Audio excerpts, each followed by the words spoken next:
For years, royal watchers have been accustomed to reading significance into what appears ordinary. A carefully chosen appearance, an unexpected absence, a subtle shift in protocol. Yet during one recent period of intense public attention, many observers became convinced that something important was changing inside the monarchy, even if nobody was saying it out loud. The first clue was not a dramatic announcement or a constitutional crisis. In fact, many people missed it entirely. While headlines focused on day-to-day royal engagements, a different conversation was quietly developing among commentators who spend their time studying the institution itself. They were not asking what had happened. They were asking who appeared to be taking on greater responsibility and why. At the center of those discussions was Catherine, Princess of Wales. For much of her public life, Catherine has been viewed as one of the monarchy's most effective representatives, admired for her discipline, careful preparation, and ability to navigate extraordinary scrutiny without becoming the story herself. Yet some royal observers began noticing that her role seemed to be evolving.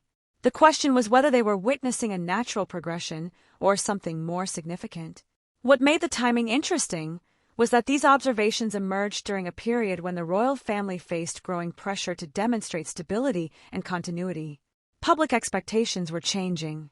The institution was adapting to a new reign under King Charles III. Meanwhile, attention was increasingly turning toward the next generation and what the future of the monarchy might eventually look like. In that environment, even seemingly routine developments attracted attention. Several royal commentators pointed out that Catherine appeared increasingly comfortable operating at the center of major initiatives. Public appearances that once might have been interpreted as supporting roles were now being viewed differently. Her speeches attracted more analysis. Her projects received more attention. Her visibility seemed to be expanding at precisely the moment many people were beginning to think about the monarchy's long-term future. But that observation created another question. If Catherine's influence was growing, what did that mean for the broader balance within the royal household? Institutions rarely change all at once. More often, shifts occur gradually, almost invisibly, until people suddenly realize the landscape looks different than it did before. Some analysts argue that this might be exactly what was happening.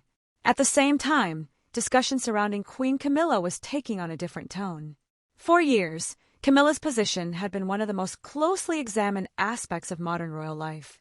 Her journey into the heart of the monarchy had been lengthy, complicated, and frequently controversial. Yet by this stage, many assumed her role was fully established and unlikely to change significantly. That assumption is what made subsequent commentaries so intriguing. Certain royal watchers began suggesting that the conversation was no longer focused on titles or formal hierarchy. Instead, they argued that influence within modern institutions often operates through visibility, trust, public engagement, and strategic importance. In other words, authority on paper and authority in practice are not always identical things. Was that distinction becoming increasingly relevant? The answer depended on whom you asked. Some commentators saw nothing unusual at all. They argued that Catherine's expanding profile simply reflected years of preparation and experience. Others believed the changes were more meaningful, suggesting that the Princess of Wales was becoming one of the monarchy's most important public assets at a time when public confidence and long-term planning mattered more than ever. Then another development added fuel to the discussion.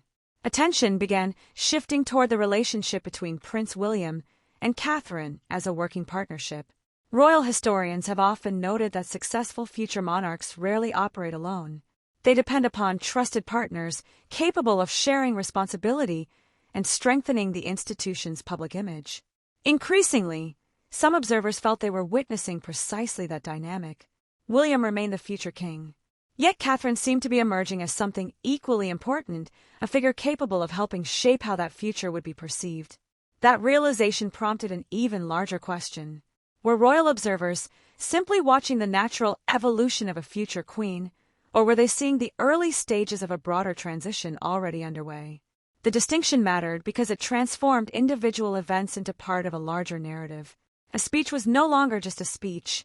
An engagement was no longer just an engagement. Each appearance became another piece of evidence supporting competing interpretations of where the monarchy might be heading. And this is where the story became considerably more interesting.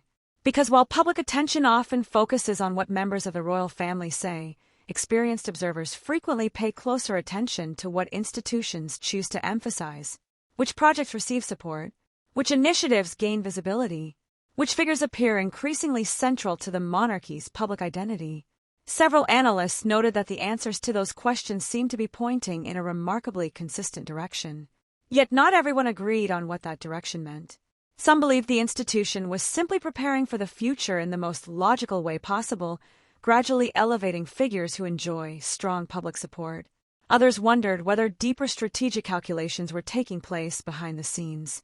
Not secret plots or dramatic confrontations, but the kind of long-term planning that major institutions routinely undertake when considering their future.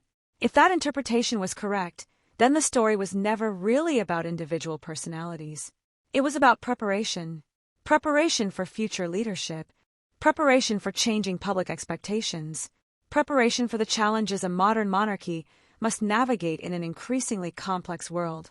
And according to several royal commentators, one particular development was about to bring those questions into much sharper focus.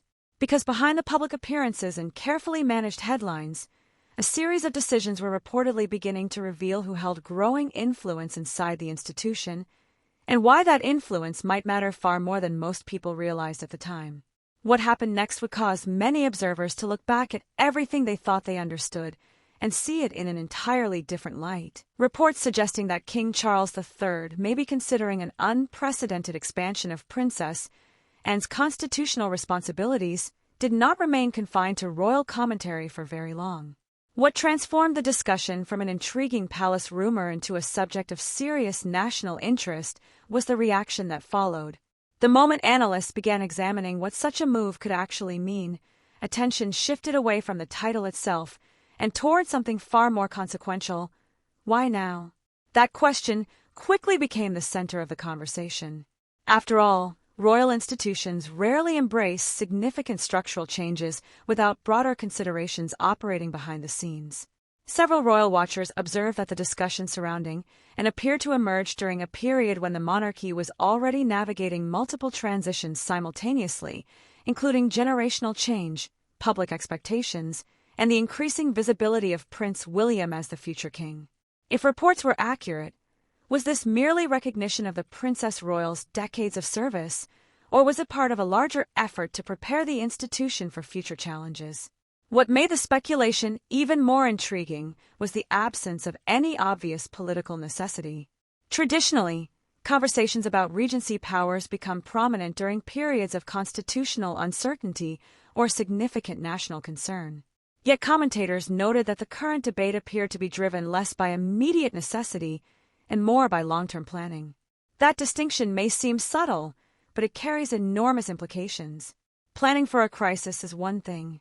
Planning before a crisis emerges suggests a very different strategic mindset. Some observers believe this is precisely why the story attracted attention far beyond dedicated royal audiences.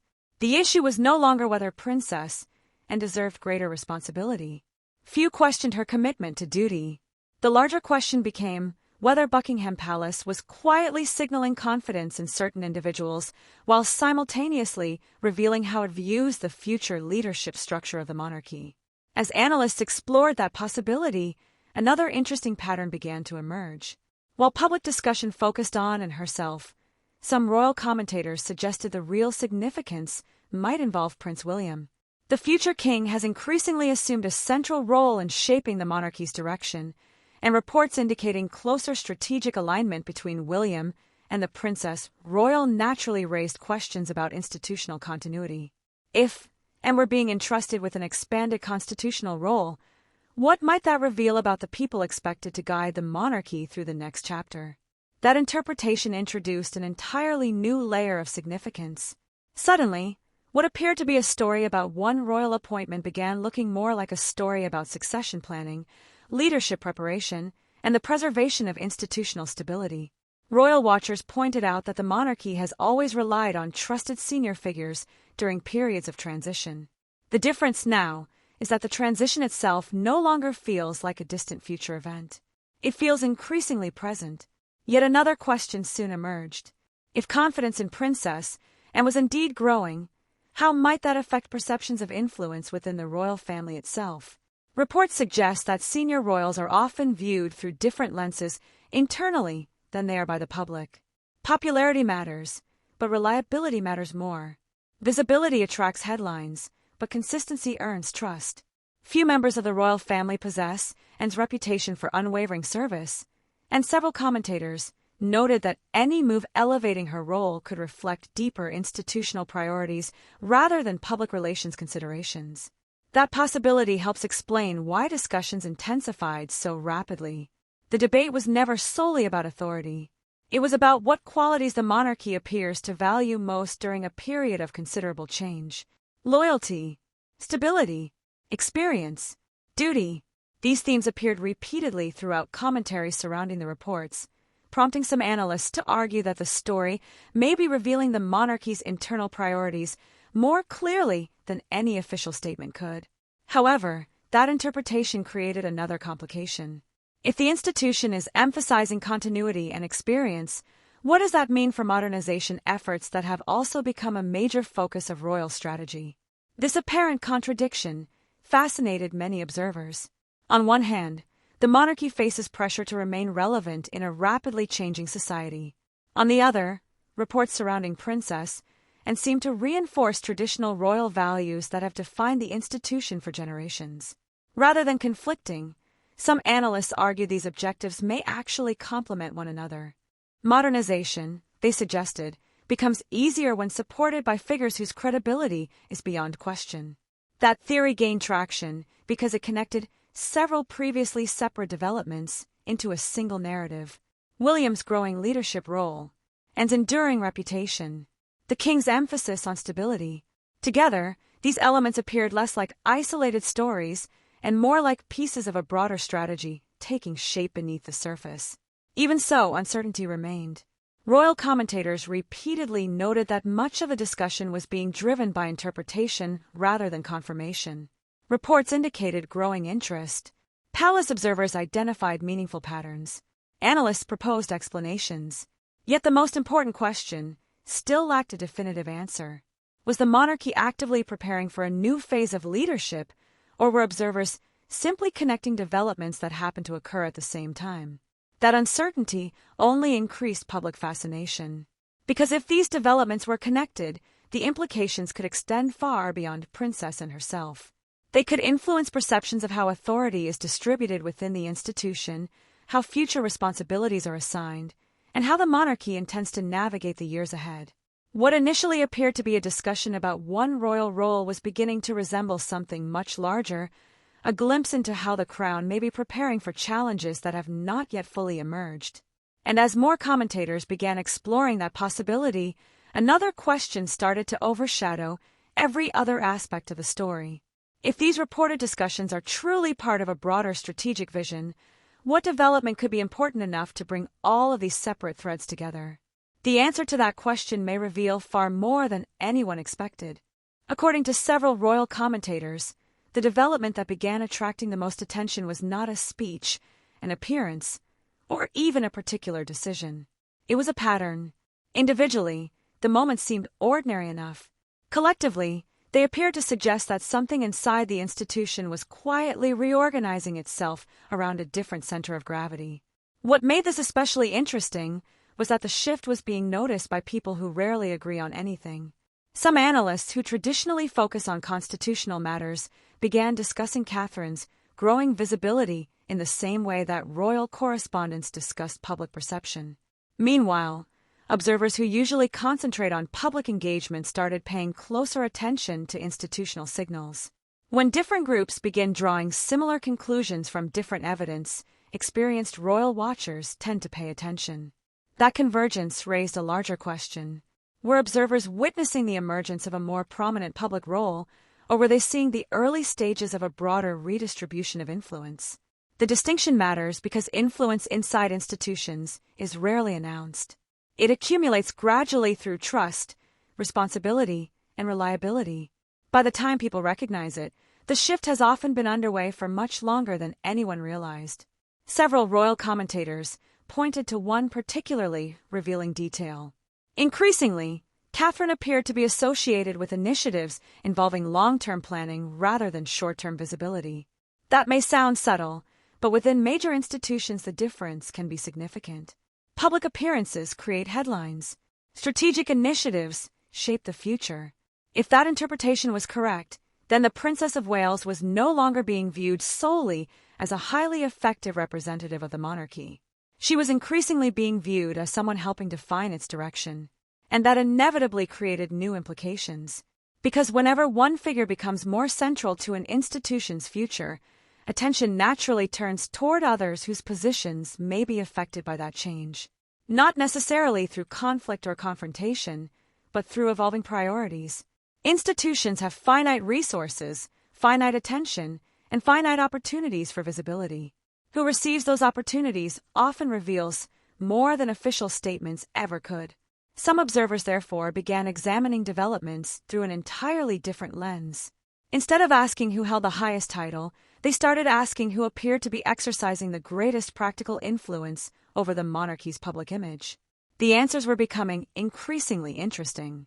Several royal watchers noted that Catherine's projects frequently aligned with themes that resonate strongly with modern audiences: early childhood development, mental health, community engagement, and long-term social impact. These were not temporary campaigns designed to generate short-term attention.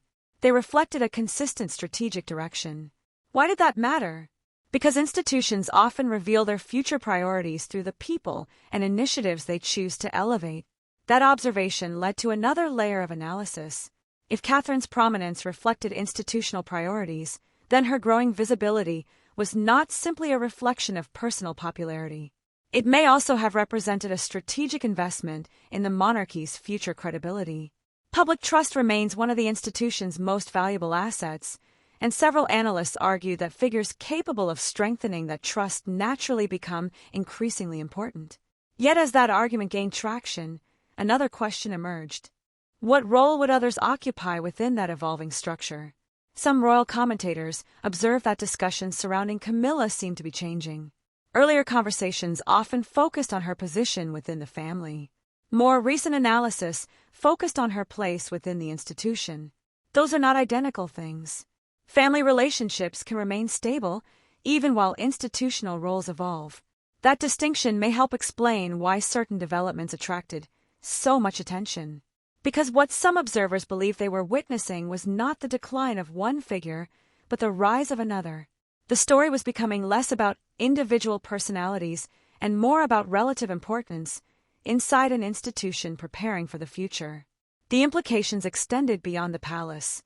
Several analysts noted that governments, charities, international organizations, and media institutions all pay close attention to where influence appears to be moving within major royal households. Relationships are built over years.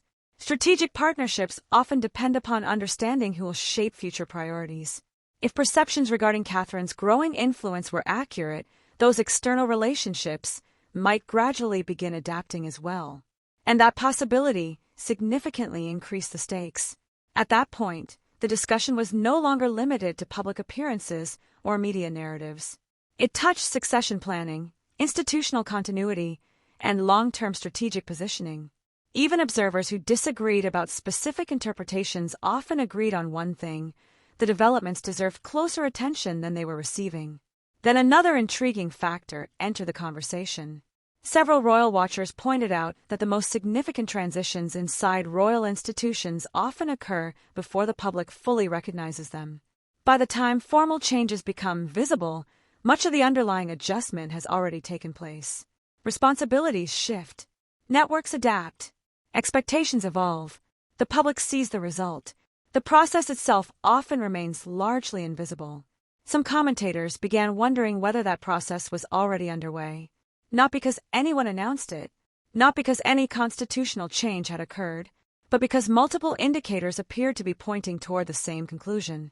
Yet perhaps the most important question remained unanswered.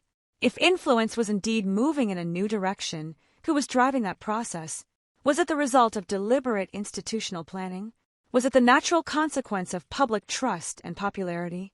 Or were broader concerns about the monarchy's future accelerating developments that might otherwise have unfolded more gradually? The available evidence did not provide a definitive answer. What it did provide was a growing sense that events were connected in ways that were not immediately obvious.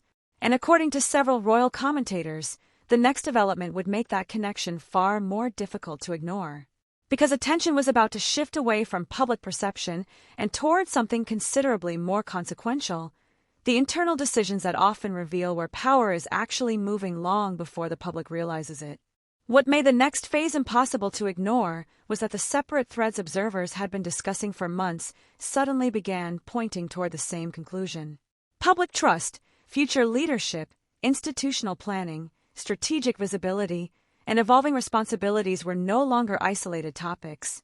They were becoming parts of a single conversation. And that conversation carried far greater significance than many people initially realized. Several royal commentators noted that discussions surrounding the future of the monarchy increasingly seemed to revolve around one central question: who was best positioned to help maintain public confidence during a period of gradual transition? The question was not being asked publicly by the institution itself, yet it appeared repeatedly in media analysis, public commentary, and discussions among experienced royal observers. What made that question so important was its timing. The monarchy was operating in an environment where public expectations continued evolving. Audiences expected tradition, but they also expected relevance. They wanted continuity, yet they demanded authenticity. Balancing those pressures required more than ceremonial appearances. It required figures capable of connecting institutional stability with public trust.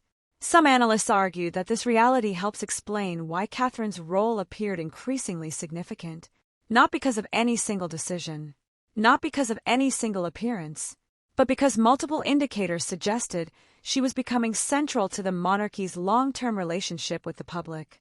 As that perception gained momentum, reactions became increasingly revealing. Royal commentators observed that media coverage itself appeared to be changing. Stories that might once have focused primarily on ceremonial hierarchy increasingly focused on influence, leadership, and future responsibility. That shift matters because media narratives often shape public understanding long before formal institutional changes occur. In other words, the conversation was no longer asking where individuals stood within the structure. It was asking what roles they were likely to play in the years ahead. That subtle change dramatically increased the stakes, because whenever future expectations begin solidifying around particular figures, new pressures inevitably emerge. Expectations create scrutiny. Scrutiny creates responsibility. Responsibility creates consequences for both individuals and institutions. Several observers pointed out that Catherine now appeared to be navigating precisely that environment. The greater her visibility became, the more every decision attracted analysis. Every initiative generated discussion. Every public appearance became part of a broader narrative about preparation, leadership, and the future direction of the royal family. What had once been viewed as positive attention was gradually becoming something larger. It was becoming expectation, and expectations inside historic institutions carry considerable weight. At the same time, another development was attracting attention among analysts who focus on institutional dynamics rather than headlines. They noted that successful transitions rarely depend solely on the individuals involved. They depend upon whether the surrounding institution adapts effectively to changing circumstances. That observation connected several unresolved questions. If public trust was increasingly concentrated around particular figures, how would the institution respond? If future leadership was becoming more visible, how would existing structures evolve around it? If long-term planning was already influencing present-day decisions, what other adjustments might be taking place beneath the surface? None of those questions had clear answers. Yet their existence suggested that observers were looking at something much larger than a simple shift in popularity. Some royal watchers argued that the growing focus on Catherine reflected an institutional challenge every monarchy eventually faces. Preparing the next generation requires balancing present leadership with future leadership. Too much emphasis on the future can undermine the present. Too little emphasis on the future can create uncertainty later. Maintaining that balance is one of the institution's most difficult responsibilities. And according to several analysts, maintaining that balance was becoming increasingly important. The reason was straightforward. The public was already beginning to think ahead. Not in terms of constitutional change, not in terms of immediate succession, but in terms of long-term continuity. When people discuss the future of the monarchy, they naturally focus on the individuals they expect to shape it.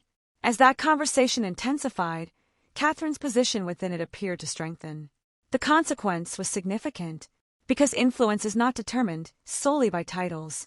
Influence is also determined by expectations. The more the public associates certain figures with the institution's future, the more consequential their role becomes in the present. That dynamic may help explain why some commentators began viewing the entire situation differently. What initially appeared to be a story about changing visibility was increasingly being interpreted as a story about strategic positioning. Not positioning driven by rivalry or conflict, but positioning driven by institutional necessity. And that interpretation created new pressure.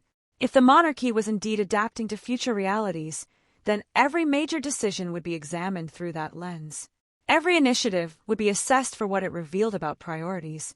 Every public appearance would be interpreted as evidence supporting one theory or another. The institution itself may never confirm such interpretations. Yet perceptions often become powerful realities in their own right.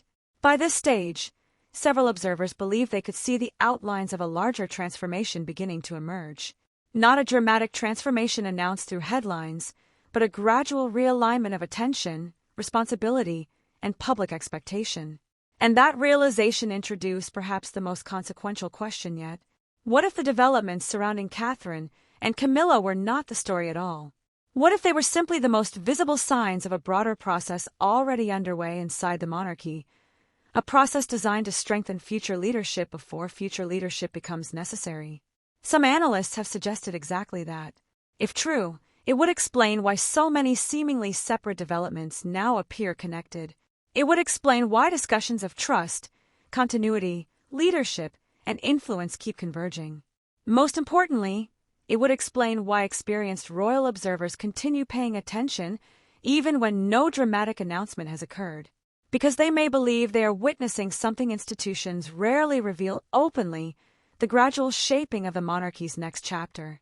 Yet one critical piece of the puzzle remained unresolved. The evidence appeared to point toward increasing responsibility, growing influence, and evolving priorities. What remained uncertain was whether these developments represented simple preparation or the early signs of a much larger shift that could eventually redefine how the public understands the future of the royal family itself. And according to several royal commentators, the answer to that question may change the meaning of everything discussed so far. The next stage of the story would not focus on who appeared stronger or more visible. It would focus on why those changes matter, what they reveal about the institution's future, and why millions of people may have been watching the signs without fully realizing what they were seeing. What ultimately made this story important was not the question of who appeared more visible on a particular day, nor even who seemed to command greater public attention during a specific period. By the time all the pieces are viewed together, a different picture begins to emerge, one that helps explain why experienced royal observers continued paying attention long after the headlines faded. The deeper story was about preparation. Not preparation for an immediate constitutional change, and not preparation driven by crisis, but preparation in its most institutional sense. Throughout everything we have examined, a consistent pattern appeared repeatedly. Responsibility was being concentrated around figures capable of carrying public confidence into the future. Visibility increasingly followed responsibility. Public trust increasingly followed visibility. And influence increasingly followed trust. When viewed separately, those developments seemed routine. When viewed together, they appeared far more significant. Several royal commentators have noted that successful monarchies rarely define themselves by reacting to events alone. Their long-term stability often depends upon anticipating future expectations before those expectations fully emerge. That may explain why discussions surrounding Catherine gradually evolved from conversations about popularity into conversations about leadership. Leadership, after all, is not simply about rank. It is about whether people instinctively look toward someone when they think about continuity, reassurance, and the future direction of an institution. And that may be the most revealing development of all. Because public perception often changes before formal structures do. Long before titles evolve, responsibilities expand, or historical chapters close, audiences begin forming impressions about who represents the future. Once those impressions become established, they can influence how every subsequent development is interpreted. Some observers believe that is precisely what has been unfolding, not through announcements, not through dramatic declarations, but through a gradual shift in public focus. That distinction matters because it changes how the entire story is understood. What initially appeared to be a comparison between two prominent royal figures increasingly resembles something much broader: the natural evolution of institutional priorities during a period when future leadership is becoming more important to public conversations. Viewed through that lens, the significance of Catherine's position becomes easier to understand. The Princess of Wales is no longer discussed solely in terms of current responsibilities.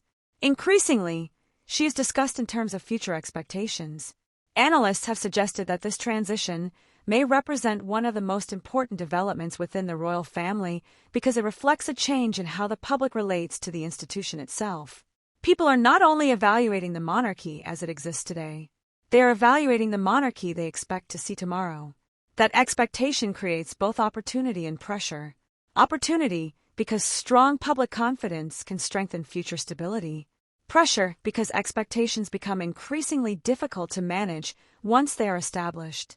Several royal watchers have pointed out that this challenge may define the next phase of the monarchy more than any individual event. Maintaining public trust, while adapting to changing social expectations, requires a careful balance between tradition and evolution. Too much emphasis on one can weaken the other. That balancing act helps explain why so many analysts continue focusing on leadership qualities rather than ceremonial moments. The larger issue is not who stands where during a public appearance. The larger issue is who appears capable of carrying institutional credibility into the decades ahead. As that question becomes more central, another implication emerges. The monarchy's future may increasingly depend upon teamwork rather than individual prominence. Reports indicate that public confidence often grows strongest when audiences perceive stability across multiple senior figures rather than reliance upon a single personality. In that context, discussions about William, Catherine, King Charles III, and other senior royals become interconnected. Each figure contributes to a broader narrative. Each role supports institutional continuity. Each public responsibility contributes to the monarchy's long-term resilience. And that realization may explain why the story attracted so much attention despite the absence of any dramatic constitutional event. Observers were not merely watching individuals. They were watching signals. Signals about preparation. Signals about priorities. Signals about how the institution may be positioning itself for the future. Some analysts have suggested that the most important developments inside historic institutions are often the least dramatic. They unfold gradually. They attract attention slowly. Their significance only becomes obvious when enough pieces accumulate to reveal a larger pattern. If that assessment is correct, then what we have explored may represent one of those moments. Not because everything has already changed, but because the direction of travel may now be easier to see. That does not mean every observer agrees on the implications. Some believe the developments simply reflect the natural progression of royal duties as circumstances evolve. Others argue that they reveal a more deliberate effort to strengthen public confidence in the next generation of leadership. Both interpretations remain plausible. Yet regardless of which explanation proves most accurate, one conclusion appears increasingly difficult to ignore. This was never merely a story about visibility. It was a story about confidence. Confidence in leadership. Confidence in continuity. Confidence in the institution's ability to adapt while remaining recognizable to the public it serves. By this stage, the immediate question surrounding Catherine's growing prominence and Camilla's changing position may feel less important than the larger reality it revealed. The monarchy appears to be operating within a period where future expectations are becoming increasingly influential. Public trust is becoming an even more valuable resource. Leadership preparation is attracting greater attention. And the next chapter is already beginning to take shape before it formally arrives. Perhaps that is why so many experienced royal observers continued watching closely. They were not necessarily looking for a dramatic announcement. They were looking for evidence of direction. And direction may ultimately be more important than any individual event. Because long after specific headlines disappear, institutions are judged by whether they successfully navigate periods of transition while preserving public confidence. The developments we have discussed may eventually be remembered not as isolated moments, but as part of a broader evolution that helped define how the monarchy prepared for its future. The immediate story may now be clearer. What remains uncertain is how history will ultimately interpret this period. Will it be remembered as a routine stage in the ongoing evolution of the royal family, or as an early indication of a larger transformation that gradually reshaped public expectations of leadership, duty, and continuity within the monarchy itself? If you enjoyed this deep dive into the royal family, Prince William, Catherine, Princess of Wales, King Charles III, Princess, and the future of the monarchy, be sure to subscribe and turn on notifications so you never miss our next royal analysis. Let us know your thoughts in the comments below. We'll see you in the next video.